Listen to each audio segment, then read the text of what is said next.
జువ్వలదిన్నెలో private కంపెనీకి భూ కేటాయింపులు చేసి మత్స్యకారులను అక్కడి నుంచి తరిమే ప్రయత్నం జరుగుతోందని వైసీపీ అధినేత వైఎస్ జగన్మోహన్ రెడ్డి ఆరోపించారు. ఈ విషయంపై ఆయన తీవ్రంగా స్పందించారు. చంద్రబాబుకు గట్టిగా వార్నింగ్ ఇస్తున్నా ప్రజల హక్కులను కాపాడే విషయంలో వెనక్కి తగ్గబోమని అన్నారు. కళ్లు మూసి తెరిచేలోపే 3 సంవత్సరాలు గడుస్తాయి. తర్వాత అధికారంలోకి వచ్చేది వైసీపీ ప్రభుత్వమే అని వ్యాఖ్యానించారు.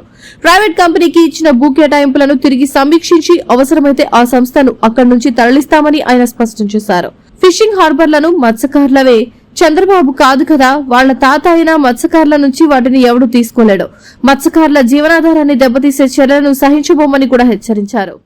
దురదృష్టవశాత్తు అది జరగకపోవడంతో ఈరోజు మత్స్యకారుల జీవితాలన్నీ కూడా చిన్నాభిన్నం అయిపోతా ఉన్న పరిస్థితులు మన కళ్ళ ఎదుటే కనిపిస్తూ ఉన్నాయి.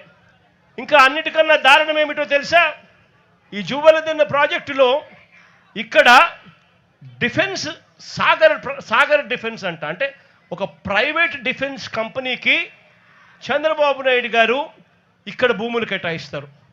ఉన్న 79 ఎకరాలలో సగం ఈ ప్రైవేట్ డిఫెన్స్ ఫ్యాక్టరీకి చంద్రబాబు నాయుడు గారు కేటాయిస్తారు. అంటే దాని అర్థం ఇక మత్స్యకారులకు ఇక్కడి నుంచి కూడా తరిమేసే కార్యక్రమం చేస్తూ ఉన్నాడు చంద్రబాబు నాయుడు గారు. నేను అడుగుతా ఉన్నా చంద్రబాబు నాయుడు గారిని, ధర్మమేనా న్యాయమేనా అని అడుగుతా ఉన్నా. ఇదే పెద్ద మనిషి చంద్రబాబు నాయుడు గారిని. మత్స్యకారుల కోసం ఫిషింగ్ హార్బర్లు జగన్ నిర్మిస్తే నువ్వు చేస్తా ఉన్నది ఏందయ్యా? దీన్ని కూడా దోచుకునే కార్యక్రమం చేస్తా ఉన్నావు ప్రైవేట్ వాళ్ళకిచ్చి.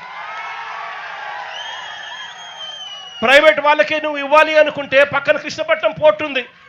ఆ పోర్ట్లో కావాలంటే దండిగా ల్యాండ్ ఉంది, అక్కడ కావాలంటే వాళ్ళకి ఇచ్చుకోవచ్చు. కానీ ఇక్కడ మత్స్యకారులను పొట్టగొట్టడం ఎందుకు చంద్రబాబు అని చెప్పి చంద్రబాబు నాయుడు గారిని అడుగుతా ఉన్నా గట్టిగా. చంద్రబాబు నాయుడు గారిని గట్టిగా వార్నింగ్ కూడా ఇస్తా ఉన్నా. కళ్ళు మూసి తెరిచేసరికే మరో 3 ఏళ్ళు అయిపోతుంది. వచ్చేది వైఎస్ఆర్సీపీ ప్రభుత్వమే.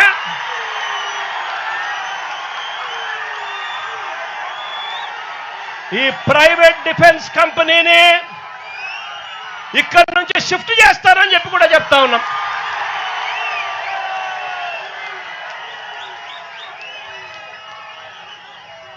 ఇక్కడ ఫిషింగ్ హార్బర్ ఇక్కడే కాదు, రాష్ట్రంలో కడతా ఉన్న 10 ఫిషింగ్ హార్బర్లు అన్ని కూడా మత్స్యకారుల సొత్తు అని చెప్పి కూడా ఈ సందర్భంగా కూడా చెప్తా ఉన్నా. దీన్ని ఎవ్వరూ కూడా వాళ్ళ దగ్గర నుంచి తీసేయలేరు. చంద్రబాబు కాదు కదా, వాళ్ళ తాత కూడా తీసేయలేదని చెప్తా ఉన్నా నేను. వివిడి న్యూస్ టీవీని తక్షణమే సబ్స్క్రైబ్ చేసుకోండి. నోటిఫికేషన్ కోసం మరిన్ని అప్డేట్స్ కోసం ప్రతి ఒక్క కుటుంబానికి ఉచిత ప్రకటనలు వచ్చే విధంగా మీకోసం మీ ముందుకు వివిడి న్యూస్ టీవీని ఏపీ ఫైబర్ నందు 99వ ఛానల్ మరియు యూట్యూబ్ నందు వీక్షించెదరు.